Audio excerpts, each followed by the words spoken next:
bersiap menghadapi megatrust. Hingga saat ini, belum ada ilmu pengetahuan ataupun teknologi yang mampu memprediksi terjadinya gempa dengan akurat baik itu kapan, di mana dan berapa kekuatannya. Namun, rilis Badan Meteorologi, Kimiatologi, dan Geofisika, BMKG, belakangan ini mengenai gempa megatrust telah menimbulkan kekhawatiran bagi masyarakat Indonesia. BMKG memperingatkan gempa berskala besar yang dapat memicu tsunami berpotensi terjadi di 2 megatrust Indonesia, yaitu megatrust Selat Sunda bermagnitudo 8,7 dan megatrust Mentawai Siberut dengan magnitudo 8,9, apalagi di 2 zona tersebut sudah lama tidak mengalami gempa. Biasanya, gempa besar punya siklus sendiri dalam rentang waktu hingga ratusan tahun. Rilis gempa di kedua segmen megatrust ini boleh dikata tinggal menunggu waktu karena kedua wilayah tersebut sudah ratusan tahun belum terjadi gempa besar, ucap Daryono, Kepala Pusat Gempa Bumi BMKG. Pembahasan mengenai gempa di 2 zona megatrust ini sebetulnya bukan barang baru. Kajian ini sudah eksis sejak sebelum terjadi gempa dan tsunami Aceh tahun 2004. Pika Aprilia, seorang ibu rumah tangga yang bermukim di Bekasi Timur, Jawa Barat, tengah bersiap menghadapi resiko gempa bumi megatrust segmen Selat Sunda. Semenjak isu soal gempa megatrust ramai di media massa, perempuan berusia 29 tahun ini sudah gencar mengikuti perkembangan berita meskipun wilayah Kabupaten Bekasi tidak berbatasan langsung dengan perairan Selat Sunda maupun laut di selatan Jawa, lokasi zona gempa megatrust. Karena skalanya itu tinggi jadi bisa menyebabkan kerusakan bangunan, sampai yang tinggal dekat pesisir pantai itu bisa kena tsunami. Kalau untuk pantai dari lokasi saya masih jauh, jadi insya Allah masih aman. Tapi untuk resiko gempanya itu sendiri, jujur saya takut, karena saya tinggal di daerah padat penduduk dan bangunannya pun kan berdempetan. Jadi ada resiko bangunan runtuh, tutur Pika. Pemerintah Kabupaten Bekasi, Jawa Barat, juga sempat mengeluarkan surat edaran berisi imbauan untuk meningkatkan kewaspadaan dan kesiapan terhadap ancaman gempa megatrust. Di tengah rasa khawatir yang melanda, Pika melakukan sejumlah persiapan untuk menghadapi kemungkinan terjadinya gempa besar ini. Salah satunya dengan menyiapkan tas emergency atau tas siaga bencana yang berisi berbagai kebutuhan dasar untuk bertahan hidup dan dokumen-dokumen penting. Dengan mempersiapkan tas ini, Pika ingin mengurangi resiko yang mungkin timbul saat terjadi bencana, serta memastikan bahwa semua dokumen dan barang penting tetap aman. Keberadaan tas siaga bencana dirasa penting, apalagi sehari-hari ia hanya tinggal berdua dengan anaknya yang masih balita. Saya takutnya karena saya juga punya anak satu, usianya 4 tahun, dan keseharian saya juga sama suami LDR. Suami kerja di Subang, saya di Bekasi. Jadi sehari-hari saya pasti cuma berdua sama anak. Untuk bekal jadi saya persiapan yaitu edukasi ilmu berupa megatrust itu apa, kemudian apa aja yang harus disiapkan, kayak tas emergency, dan kemudian langkah-langkah apa yang akan saya lakukan ketika itu terjadi, kata Pika. Sebelum ramai isu gempa megatrust, Pika sendiri sudah menyiapkan tas siaga bencana untuk menghadapi segala kondisi darurat seperti kebakaran, banjir, dan sebagainya. Sementara dalam rangka menghadapi gempa megatrust, ia menambahkan beberapa item penting di dalamnya. Yang pertama dokumen-dokumen penting kayak ijazah, kemudian surat nikah dan surat-surat berharga lainnya gitu. Kemudian pakaian ganti secukupnya, karena saya punya anak kecil, jadi untuk anak saya lebihkan. Kemudian obat-obatan yang paling penting karena kalau sampai ikut evakuasi itu kan semuanya serba terbatas. Kemudian ada minyak telon atau hand sanitizer juga, terang Pika. Ia juga menyediakan makanan instan, foto keluarga dan helm anak dan orang dewasa untuk meminimalisir terjadinya cedera karena runtuhan bangunan saat tengah berlindung di dalam rumah.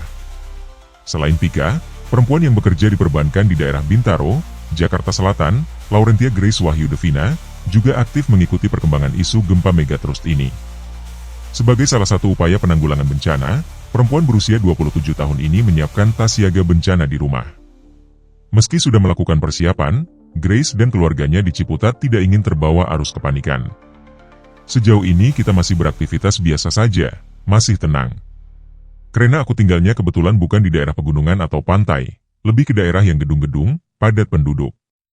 Jadi kalau buat aku sendiri atau keluarga itu lebih mitigasinya terkait bagaimana kita kalau misalnya di rumah. Apa yang harus dilakukan, kata Grace yang pernah merasakan dahsyatnya gempa bermagnitudo 5. Grace justru menyayangkan kesiapan pemerintah dalam melakukan langkah mitigasi terkait antisipasi bencana besar yang mengancam keselamatan jiwa.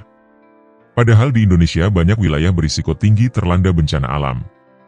Edukasi terkait mitigasi bencana justru ia dapatkan dari gedung perkantoran tempatnya bekerja. Setiap 6 bulan sekali, Grace dan penghuni gedung kantor mendapatkan pelatihan dan simulasi jika terjadi keadaan darurat seperti kebakaran maupun gempa. Kalau di Indonesia mitigasi bencana cuma ada di gedung-gedung, kayak di perusahaan-perusahaan, di rumah sakit. Kita ambil contoh kayak di Jepang. Mereka masih kecil, masyarakatnya udah dikasih banyak penyuluhan tentang bencana-bencana. Nggak cuma megatrust, tapi semua bencana, tergantung letak geografinya masing-masing tempat, imbuh Grace. Pakar Geologi Institut Teknologi 10 November Dr. Insinyur Amin Widodo M.Si. menjelaskan terjadinya gempa megatrust bisa memengaruhi beberapa wilayah di Indonesia. Di antaranya pantai barat Sumatera, pantai selatan Jawa, pantai selatan Bali dan Nusa Tenggara, Kepulauan Maluku, Maluku Utara, pantai utara dan timur Sulawesi dan pantai utara Papua. Warga yang tinggal di pesisir pantai Pangandaran, Jawa Barat, juga masuk dalam radar gempa megatrust. Saat Detik X menemui warga pesisir, mereka merespon santai isu tersebut. Pasalnya, mereka sudah beberapa kali melakukan simulasi mitigasi bencana gempa bumi di wilayah Pangandaran. Sehingga, isu tersebut ditanggapi sebagai potensi, bukan prediksi. Kami warga Pangandaran sudah terbiasa untuk kondisi seperti ini.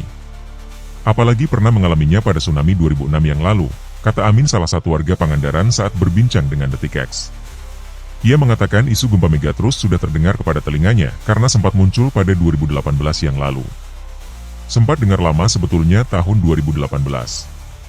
Sekarang terdengar lagi, kata dia. Menurutnya, untuk mitigasi bencana manakala terjadi gempa ataupun tsunami sudah mengetahui betul titik-titik jalur evakuasi hingga tempat evakuasi sementara. Karena memang sering juga ikut simulasi. Jadi sedikit besarnya sudah tahu, katanya. Apalagi, kata dia, saat ini Early Warning System, EWS, di wilayah Pangandaran berfungsi baik. Kemarin beberapa waktu lalu ada simulasi dari BNPB. Kabarnya EWS di sini sudah baik. Kami pun mengetahui bunyinya seperti apa ketika gempa bumi atau tsunami, katanya. Pengalaman masa lalu, tsunami 2006, membuat Amin banyak belajar untuk memitigasi. Ia pun mengira manakala terjadi tak akan jauh sama. Amit-amit. Mudah-mudahan, enggak, ucapnya. Namun tidak semua warga mempunyai kondisi ketenangan yang sama. Salah satu warga Pangandaran lainnya, Ihsan Rifai, mengaku sudah melakukan sejumlah persiapan. Bahkan salah anggota keluarganya sudah ada yang mengemas pakaian khusus manakala gempa terjadi untuk melarikan diri.